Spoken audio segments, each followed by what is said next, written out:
Este é o podcast de Igreja Presbiteriana de Abaeté, uma igreja amável e fiel às Escrituras.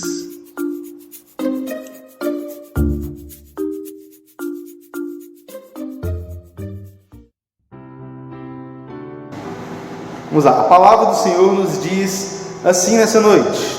Segundo aos Coríntios 11, a partir do versículo 1, nos diz: Eu gostaria que vocês me suportassem um pouco mais na minha loucura. Portanto, suportem-me. Tenho zelo por vocês, como um zelo que vem de Deus, pois eu preparei para vocês para apresentá-los como uma virgem pura a um só esposo, que é Cristo.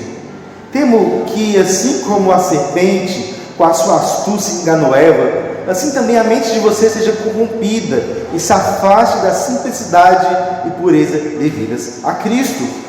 Pois se vem alguém que prega outro Jesus, diferente daquele que nós pregamos, ou se vocês aceitam um espírito diferente daqueles que vocês já receberam, ou um evangelho diferente do que já aceitaram, vocês toleram isso muito bem. Porque suponho que em nada tem sido inferior a esses super apóstolos, e embora seja fraco no falar, não sou no conhecimento. Em tudo e por todos os modos temos manifestado isto a vocês. Será que cometi algum pecado pelo fato de viver humildemente para que vocês fossem exaltados, visto que lhes anunciei o Evangelho de Deus sem cobrar nada? Tirei de outras igrejas recebendo salário para poder servir a vocês. E estando entre vocês, ao passar por privações, não me fiz pesar a ninguém, pois os irmãos, quando vieram da Macedônia, supriram o que me faltava. Em tudo me guardei e me guardarei de ser pesado a vocês. Pela verdade de Cristo que está em mim, garanto que esta glória não me será tirada nas regiões da Caia. Por quê? Será que é porque não amo vocês? Deus o sabe. Mas o que faço, isso continuarei a fazer, para não dar oportunidade àqueles que buscam com o objetivo de serem considerados iguais a nós, naquilo que se gloriam. Porque estes tais são falsos apóstolos, obreiros fraudulentos, disfarçando-se de apóstolos de Cristo. Não é de se admirar que o próprio Satanás se disfarça de anjo de luz. Portanto, não deveria surpreender que seus próprios ministros se disfarçam como ministros de justiça. O fim deles será conforme as suas obras. Outra vez digo, ninguém pense que sou louco, mas se vocês pensam que sim, recebam-me como um louco, para que também eu me glorie por um instante. O que falo nessa confiança de gloriar-me, não falo segundo o Senhor, mas como por loucura. E visto que muitos se gloriam segundo a carne, também eu me gloriarei. Porque sendo tão sábios, de boa vontade vocês toleram os loucos. Vocês toleram quem os escravize, quem os explore, quem os engane, quem se exalte e lhes dê bofetada no rosto. Para minha vergonha, confesso que fomos fracos demais para isso. Mas naquilo em que outros têm ousadia, e volto a falar como se fosse louco, também eu tenho. São hebreus? Eu também. São israelitas? Eu também. Sou da descendência de Abraão? Eu também. Ministros de Cristo? Falando como se estivesse fora de mim, afirmo que sou ainda mais. Em trabalhos, muito mais. Em prisões, muito mais. Em açoites sem medida. Em perigos de morte, muitas vezes. 5 vezes recebi dos judeus 40 açoites menos um. 3 vezes fui assaltado com varas, 1 vez fui apedrejado, 3 vezes naufraguei, fiquei uma noite e um dia boiando em alto mar, em viagens muitas vezes, em perigos e rios, em perigos de assaltantes, em perigos entre os patrícios, em perigo entre os gentios, em perigo na cidade, em perigo no deserto, em perigos no mar, em perigo entre os falsos irmãos, em trabalhos e fadigas, em vigílias, muitas vezes em fome e em sede, em jejuns, muitas vezes em frio e nudez. Além das coisas exteriores, ainda pesa sobre mim diariamente a preocupação com todas as igrejas. Quem se enfraquece que eu também não me enfraqueça? Quem se escandaliza que eu não fique indignado? Se tenho de me gloriar, vou me gloriar no que diz respeito à minha fraqueza. O Deus e Pai do Senhor Jesus, que é bendito para sempre, sabe que não minto. Amém? E aqui. Vamos orar mais uma vez. Senhor, muito obrigado, Pai, por essas palavras inspiradas e inerrantes do apóstolo Paulo, Pai. Nós possamos, a partir do exemplo dele, aprender a combater aqueles que vêm nos ensinar mentiras e falsidades no meio da igreja, Pai. Mas também a termos um estilo de vida que seja radicalmente diferente. Que a gente possa aprender, ó Pai, a ser como o Teu Filho Jesus, no próprio exemplo do apóstolo Paulo. É no nome do Teu Filho amado, querido e honrado por nós, que eu te oro e agradeço. Amém. Amém. Meus irmãos, o que faz um falso mestre ter tantos seguidores? É uma pergunta cabeluda, né? No Brasil a gente teve um falso mestre que foi desmascarado aí nos últimos anos, chamado João de Deus. Não sei se vocês já ouviram falar. Ele se dizia uma espécie de médium, e ele era muito famoso. Diz que ele curava, que ele profetizava, que ele tratava com pessoas ali de várias formas de vida. E ele vivia numa cidadezinha chamada Abadiânia de Goiás. Acontece que esse João de Deus, gente, era famoso no mundo todo. E para vocês terem uma ideia, ele ficou rico apenas com esse trabalho que ele fazia. E ele atendia tantas pessoas, e tantas pessoas iam ao redor dele e lucravam, e ele lucrava tanto com isso, que a própria cidadezinha de Abadiânia, que era uma cidadezinha minúscula, pequenininha, tipo Biquinhas da Vida, que foi crescendo, e toda a sua economia girava em torno desse homem, do João de Deus. E a fama dele era tão grande, gente, que ele usava esses supostos milagres para ganhar dinheiro, para cometer abusos sexuais. E foi nesses abusos que ele foi pego. Mas a fama dele era tão grande, mas tão grande, que tanta gente foi ali, e tantas pessoas famosas foram ali ser atendidos por ele. Desde Chico Anísio, a própria Xuxa, até gente internacional, gente. A Oprah, a famosa Oprah, lá dos Estados Unidos, viajou para cá, só para se encontrar e ter consultoria com o João de Deus.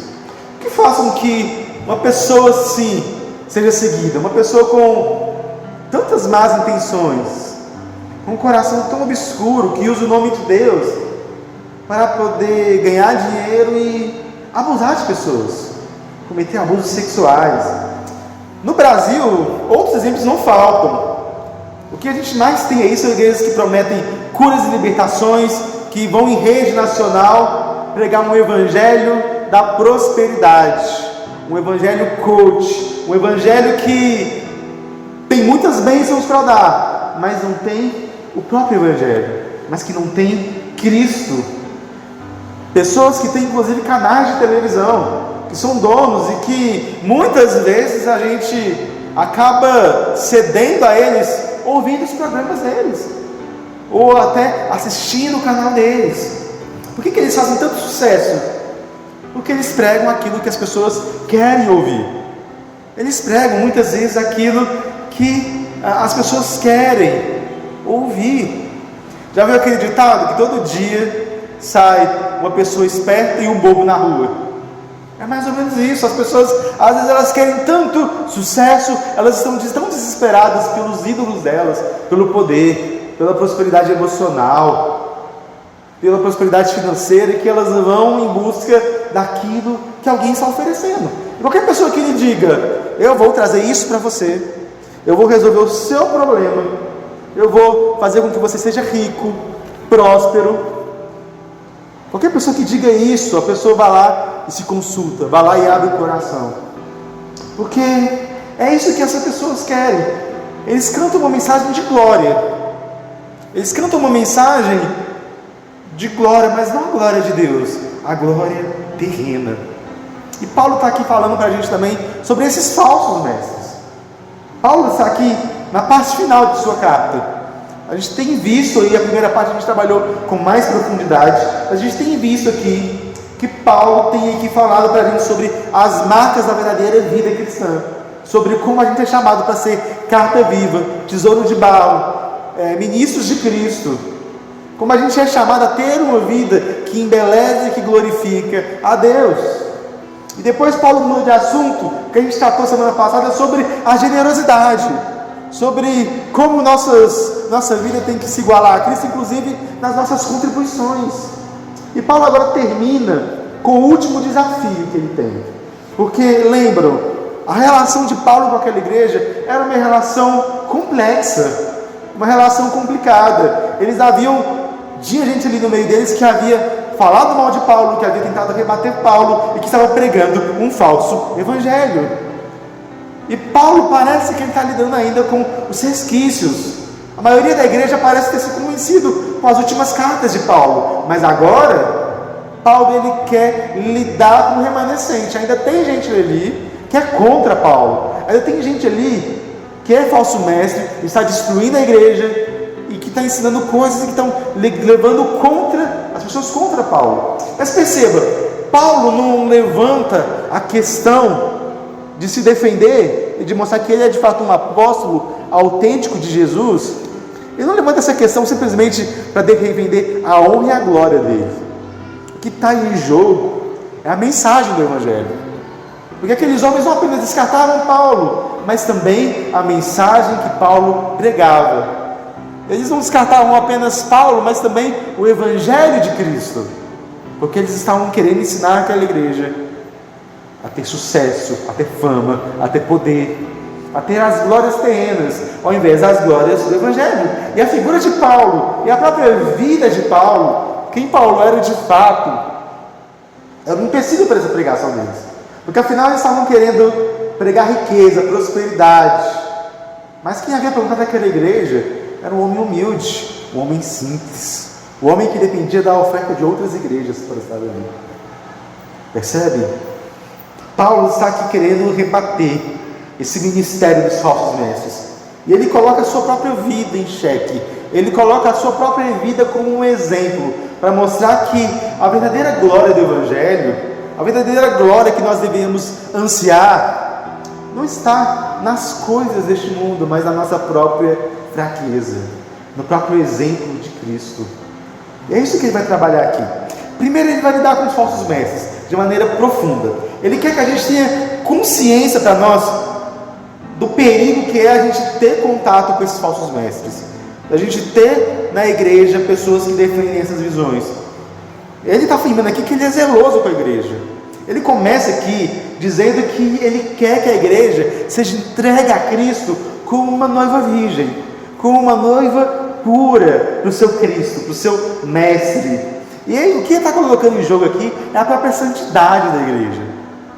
O que está colocado em jogo aqui, gente, é que a própria igreja precisa ser santa, e ele quer entregar uma igreja santa para Jesus, um povo santo.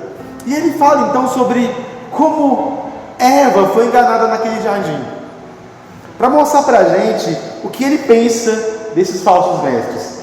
Porque a queda de Eva sendo enganada para poder comer aquele fruto e desobedecer a ordem de Deus é uma imagem do que aqueles falsos mestres querem fazer. Eles querem ensinar a igreja a também recusar a autoridade de Deus, recusar a palavra de Deus e dar ouvidos ao ensinamento da serpente. E esse é o perigo que nós temos quando a gente passa a ouvir, quando a gente passa a deixar entre nossas vidas os ensinamentos dos falsos mestres, porque é isso que o falso ensino traz. Uma igreja que vai flertando com a heresia, e flertando com a heresia, ela vai flertando com o mundo, vai tendo uma mentalidade mundana. Se a gente passa a acreditar que a maior promessa que Deus nos dá na Bíblia é ficar rico, é ter prosperidade financeira, o que nós estamos nos tornando? Nós não estamos deixando de ser igreja, nós estamos querendo ser como o mundo é, como a mídia quer que a gente seja. Porque o evangelho que eles ensinam é falso, o Cristo que eles ensinam é falso. Paulo diz aqui no versículo 4: pois se vem alguém que prega outro Jesus, diferente daquele que nós pregamos, ou se vocês aceitam um espírito diferente daquele que já receberam, um evangelho totalmente diferente do que já aceitaram, vocês toleram isso muito bem. Então, se a gente vem aqui na igreja, a gente ouve a palavra de Deus, se alimenta do evangelho, mas durante a semana a gente começa, sei lá, a ouvir falsos ensinamentos, falsos mestres na internet, e a gente começa a aceitar aquilo, nós estamos sendo muito tolerantes com a mensagem do Evangelho. Perceba, eu não estou dizendo que você não pode ouvir nunca, mas você deveria julgar e entender que aquilo que está sendo pregado é errado, aquilo que está sendo pregado é diferente, percebe? Porque o Cristo é diferente, o Cristo é outro, a mensagem é outra. Existe um padrão muito simples para a gente saber se o que a gente está aprendendo ou se o que está sendo ensinado é ou não uma heresia, é ou não um falso ensino. Que é simples, esse ensino, essa pregação, essa mensagem está me fazendo olhar mais para Cristo? Está me fazendo entender mais sobre quem Jesus é? Está me fazendo acessar e abrir a minha mente para a riqueza e para a pureza de Deus, para a generosidade de Deus, e sobre como o meu pecado afronta essa pureza e majestade de Deus, sobre como eu preciso desse Deus e somente dele? Porque é isso que falsos ensinos fazem. Na Reforma, Lutero teve que pregar contra uma igreja que tinha sim a mensagem de que Deus salvava pela graça, mas era uma graça que não era suficiente, porque por sinal você tinha que pagar as indulgências, você tinha que sair do purgatório, você tinha que fazer um monte de outros rituais, e fazendo aqueles rituais você poderia alcançar salvação e alcançar essa graça de Deus. Mas Lutero, aprendendo pela palavra, ele viu, não, a graça de Deus é suficiente, o Evangelho de Jesus é suficiente, porque nem sempre a heresia vem com um pacotinho completo, às vezes ela é sutil, vai falar de graça, vai falar que é somente com Jesus, mas tem mais alguma coisa, e é isso que muitas vezes esse falso evangelho promete para nós, uma salvação que é por Jesus, mas é Jesus mais alguma coisa, é pela graça de Deus. Deus é gracioso sim, mas se você se esforçar, e a graça que Ele dá não é nem salvação, a graça que Ele dá é dinheiro no bolso. É isso que esses hereges, esses falsos profetas querem ensinar para a gente. E é justamente por isso que Paulo chama eles de super apóstolos. Afinal, eles se intitulavam apóstolos, mas quem tinha chamado eles? Quem que chegou para eles e falou assim, agora você é apóstolo? Quem que falou para eles que agora eles estavam instituídos e tinham essa autoridade? Afinal, o ministério apostólico é um ministério muito distinto na igreja. Só teve 13 pessoas que tiveram esse ministério chancelado, os 12 mais Paulo. Percebem? Esse é o ministério dos apóstolos. Se hoje aparece alguém que se diz apóstolo, você pode saber, gente, é uma pessoa herege, porque não existem mais apóstolos segundo esse molde. Percebem? Então esses homens estavam se colocando no patamar do evangelho, estavam colocando a glória deles submetida à sua performance. Percebam, eles queriam ser a imagem daquilo que eles pregavam. Eles pregavam poder, eles pregavam glória, eles pregavam dinheiro. E por isso então eles queriam o quê? Ser poderosos, gloriosos e endinheirados. E é por isso então que eles criticavam Paulo, porque Paulo não se enriquecia com o evangelho, porque Paulo era diferente deles. Paulo era fraco no falar. Paulo diz aqui que ele era fraco, como se a retórica dele não fosse tão boa, como se Paulo não fosse o pregador de multidões. E Paulo está dizendo, olha, eu posso ser fraco no falar, mas não sou no conhecimento, porque o que eu tenho é o verdadeiro evangelho. Mas aqueles homens queriam o quê? Performance. Eles queriam gente que falasse bonito, e eles queriam pregar para que os homens vissem e entendessem, nossa, se eu falar bonito que nem aquele lá, eu vou vencer na vida. Percebe?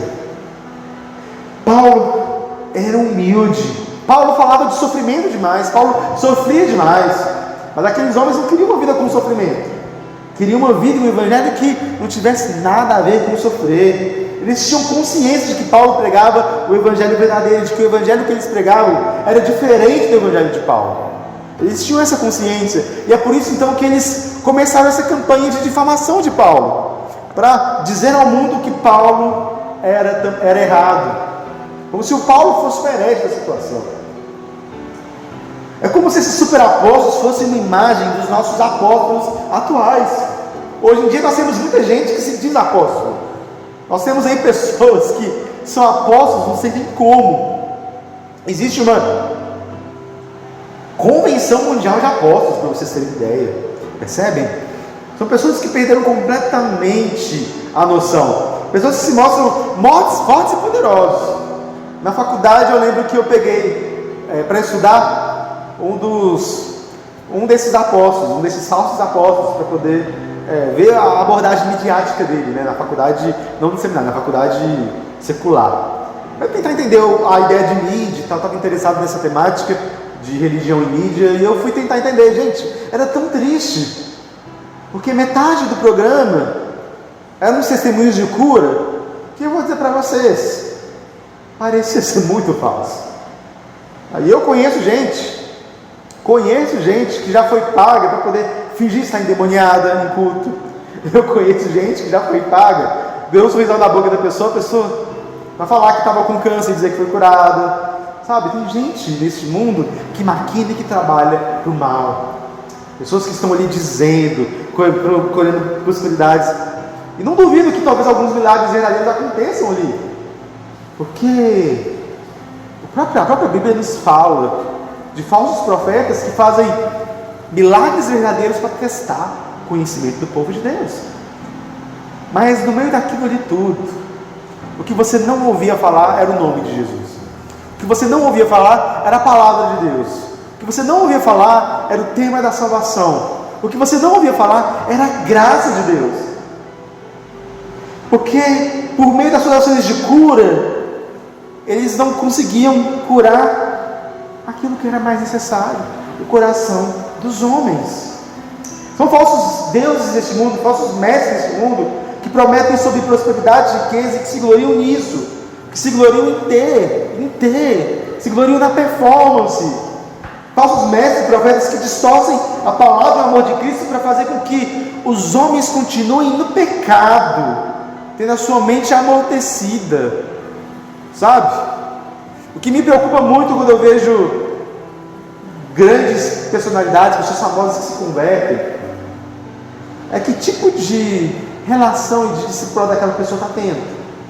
Porque a gente vê às vezes uma pessoa que se converte, uma pessoa que é famosa, que realmente se converteu, realmente teve a sua vida transformada. Mas a gente vê também testemunhos de pessoas famosas que se convertem não para o Evangelho de Deus. Muitas vezes a gente bate palmas, mas a pessoa está ali cometendo e falando as maiores barbaridades, como se estivesse no Evangelho. E aí tem mais projeção ainda. São falsos mestres que vão dizer para a gente que nós somos o ponto fraco de Deus, que nós somos o centro do coração de Jesus, como se essa mensagem fosse a mensagem do Evangelho, que promete um Evangelho triunfalista. Já viram? Eu sou cabeça e não cauda. Frases que a gente ouve aí no meio gospel com muita facilidade e que prometem coisas que o próprio Deus não promete. Que a glória deles é a glória desse mundo, gente. O que eles querem é ter sucesso, mas não sucesso diante de Deus, não fama diante de Deus, não fama diante daquele que realmente é aquele que importa, mas fama diante do mundo. Pessoas que querem ter o carro do ano, sucesso, querem ter a vida do ano, usar as melhores roupas, simplesmente para mostrar ao mundo que, olha só, cheguei lá, eu venci, e a pessoa vive pela performance. Como lidar com esses mestres? Como lidar então com pessoas tão perigosas? Paulo diz claramente que nós temos que expor as trevas e a luz deles. Olha o que ele diz: porque esses tais são falsos apóstolos, obreiros fraudulentos, disfarçando-se em apóstolos de Cristo. Não é de se admirar, porque o próprio Satanás se disfarça de anjos de luz.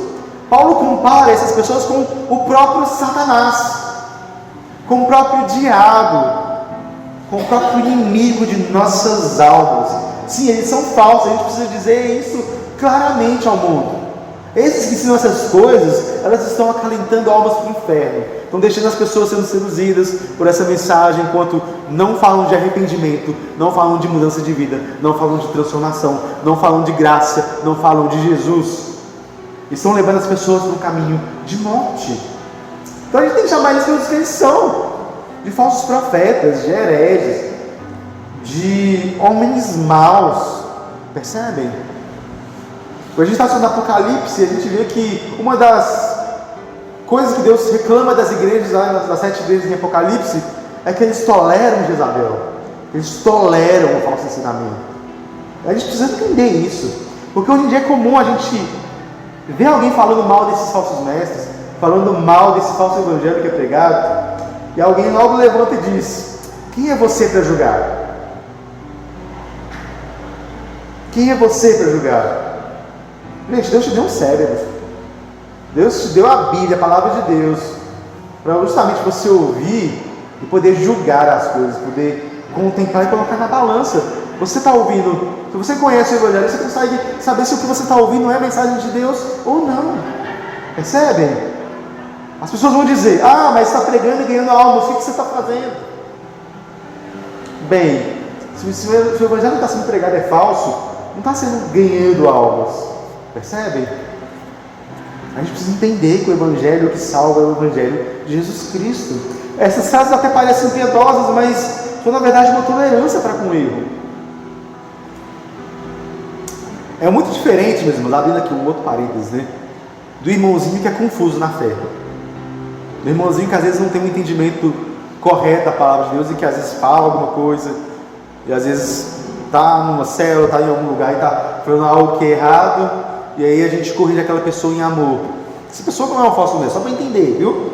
Quem é um falso mestre é gente que distorce claramente, com intenções erradas, para ganho pessoal, o Evangelho de Deus. Mas aqui a gente estaria perdendo tempo de só falar contra esses falsos mestres. Paulo, ele não somente fala contra eles, mas Paulo faz também mostrar a própria vida deles, para mostrar por que eles estão errados, por que o Evangelho dele é superior. Porque percebam, está sendo colocado em xeque é a autoridade de Paulo. Paulo como um apóstolo. E esses falsos apóstolos estão questionando Paulo. Estão chamando ele de louco. É por isso que tantas vezes ele repete isso nesse capítulo, né? Se vocês estão me achando louco, então que eu seja louco. Louco como eles são.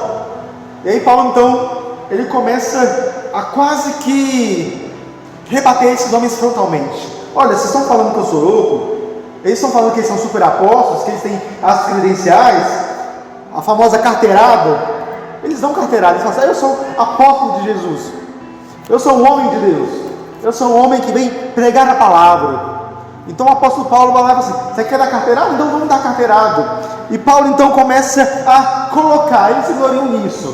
Vocês são, nós temos autoridade? Eu também tenho autoridade. Vocês são judeus? Eu também sou judeu. São israelitas? Eu sou israelita. Vocês conhecem de Bíblia? Eu conheço muito mais.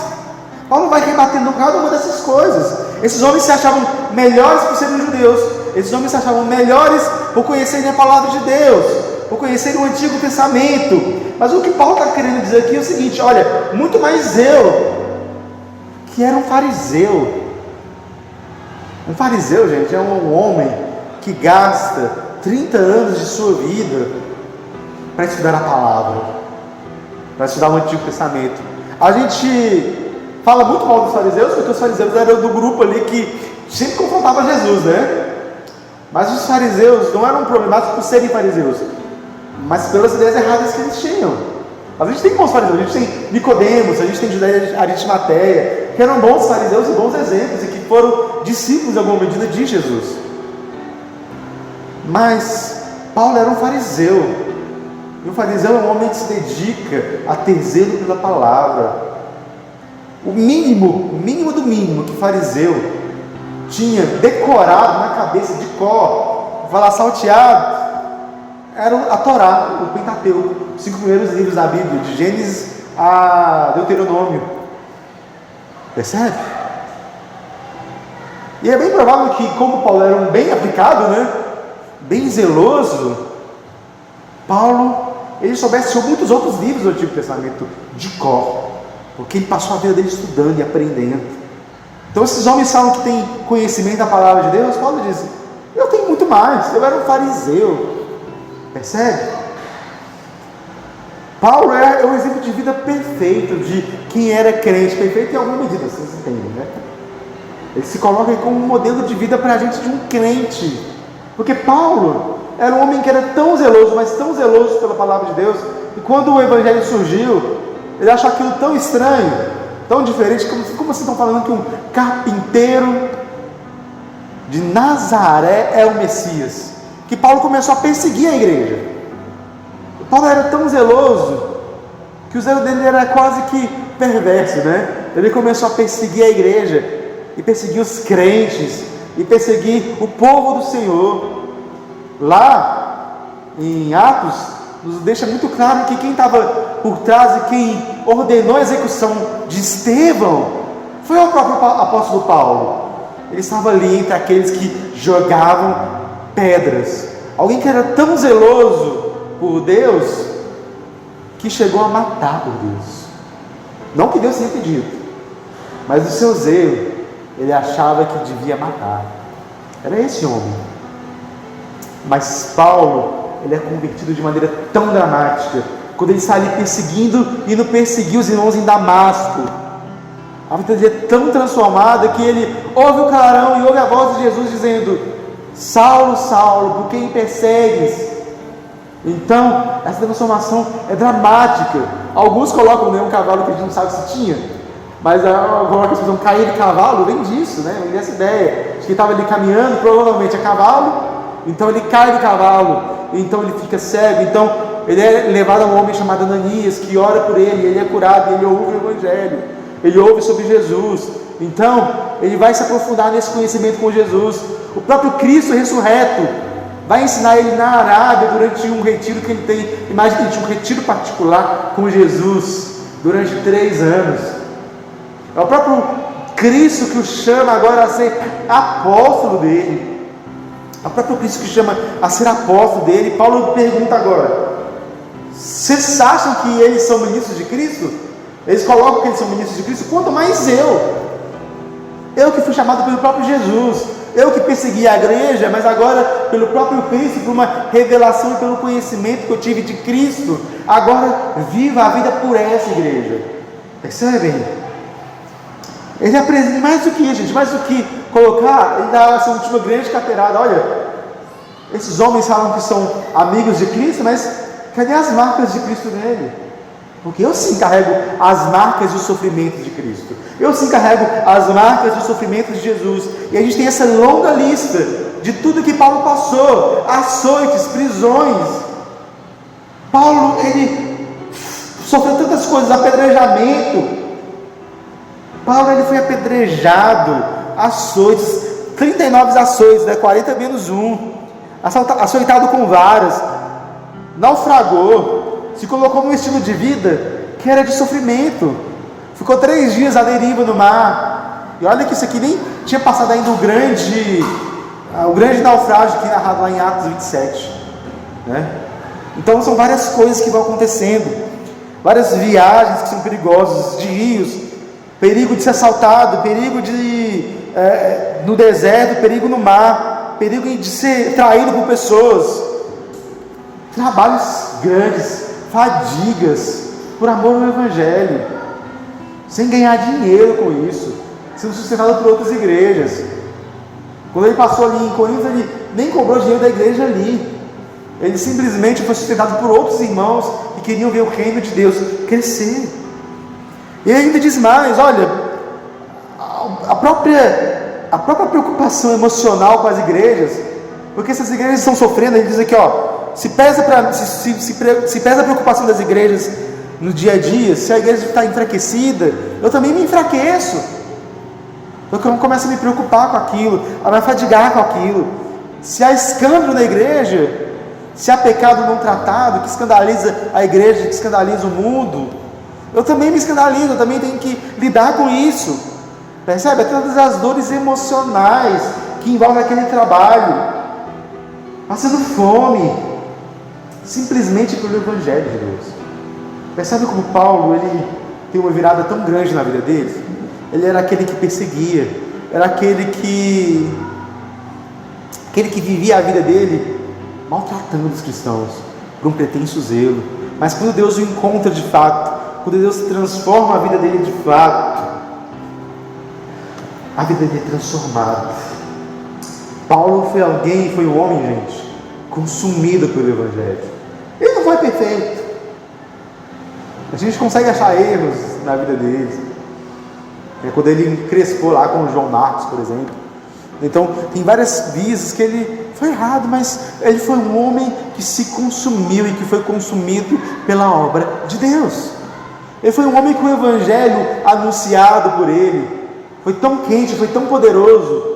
Ele passou matando aquele Evangelho, que aquilo queimava no coração dele, que ele diz em outra carta, né? Ai de mim se eu não pregar. Percebe? Porque ele entendeu o Evangelho, o valor do Evangelho. Por que ele se submete a tudo isso? Porque ele tem esse senso de que ele encontrou a verdade, de que ele encontrou o Deus verdadeiro, de que ele encontrou a salvação, e que ele precisa partilhar isso com o mundo.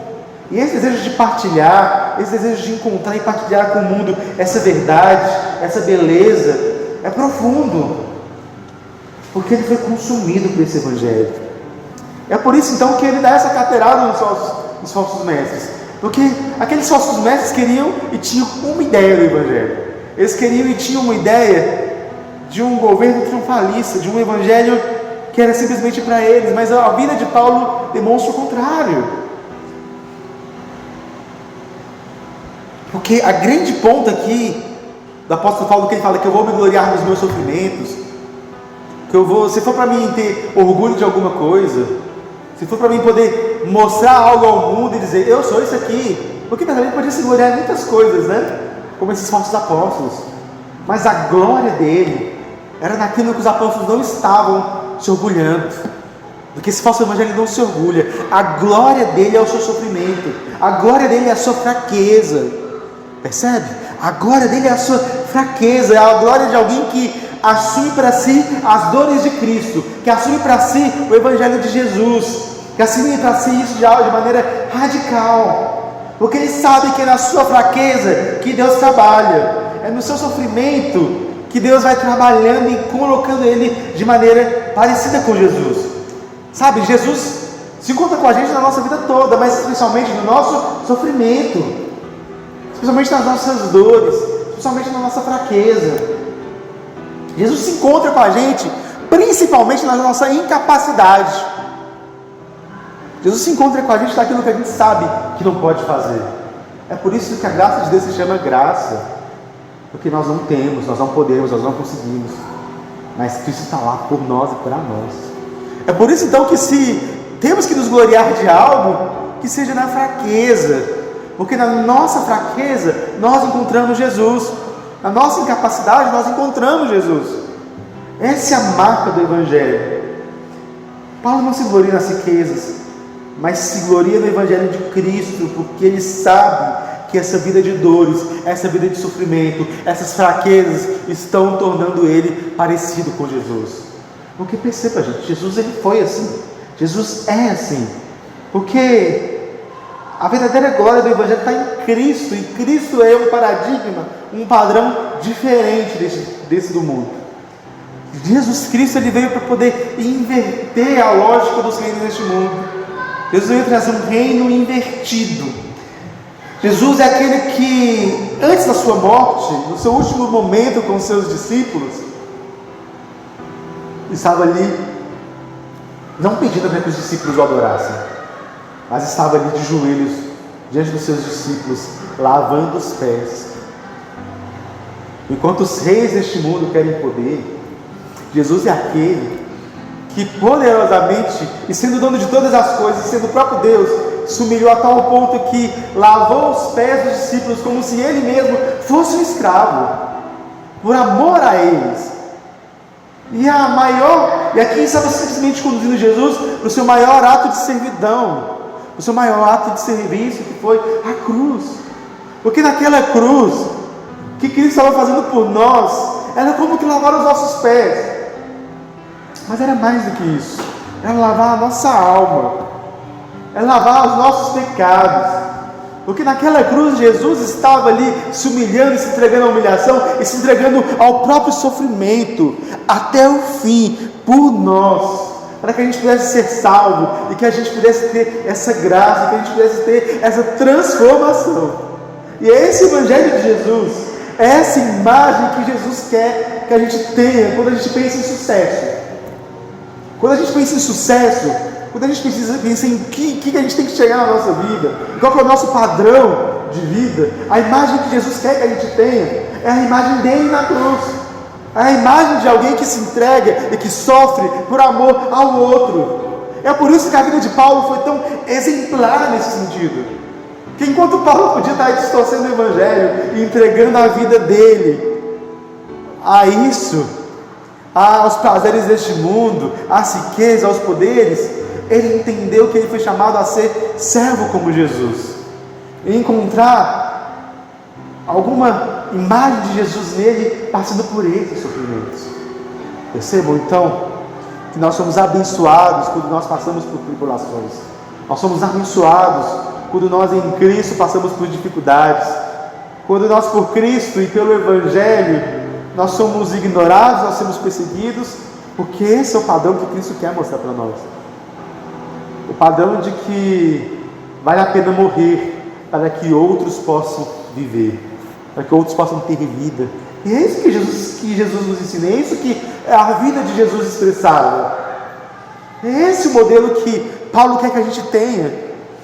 Percebe? Esse é o Evangelho.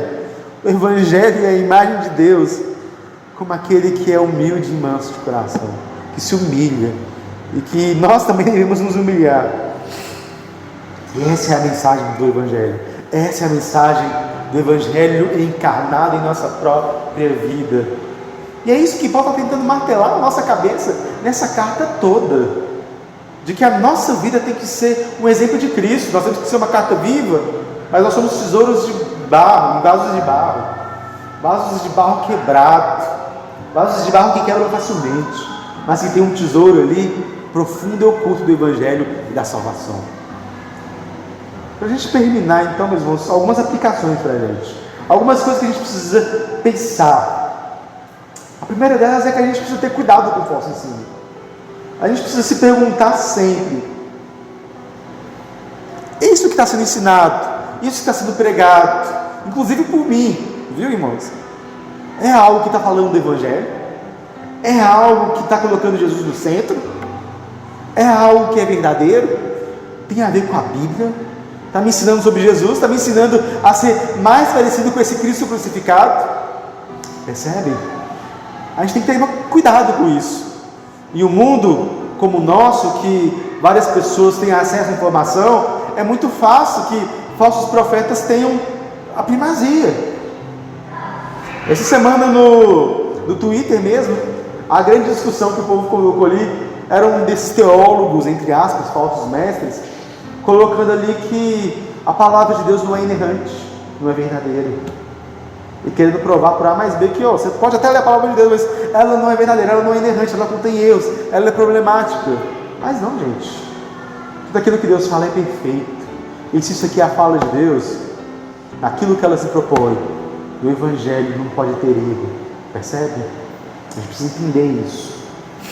A segunda coisa que a gente precisa entender, que a gente precisa colocar para o nosso coração, é se perguntar: qual é a expectativa que a gente tem do Evangelho? Qual é a salvação que nós esperamos? Qual é a salvação que eu aceito e que eu quero ter em Cristo? Percebe? Ou por que eu venho à igreja todo domingo? Ou por que eu estou vindo aqui ouvir essa palavra? Qual é a vida e o estilo de vida que eu quero viver? Percebe? O verdadeiro Evangelho vem para quebrar o nosso ego. Esses homens e falsos mestres, eles querem nos ensinar a ter orgulho, mas o Evangelho nos humilha, nos coloca em posição de humilhação. Nós precisamos desejar ser mais como Jesus. Nós precisamos desejar colocar as nossas vidas diante de Jesus e de fato expressar essa verdade, expressar isso de maneira profunda. E por fim, uma última pergunta é: quem nos vê, o que vê? Percebe? Paulo, ele podia se gloriar na sua fraqueza, podia combater os falsos mestres, porque aquela igreja que o conhecia, o via, e quando via, conseguia ver nele a imagem de Jesus, conseguia ver nele a imagem desse crucificado. Qual imagem o mundo vê quando nos vê? Qual imagem a sua vida está passando para o mundo? Qual é o evangelho que as pessoas entendem que você segue quando elas te conhecem, quando elas te seguem no Instagram, quando elas te seguem nas redes sociais, quando conversam contigo? O que elas veem? O que elas percebem? É uma pergunta para se fazer. Vamos orar? Vamos orar para que isso possa ser colocado em nossas mentes e nossos corações. Senhor,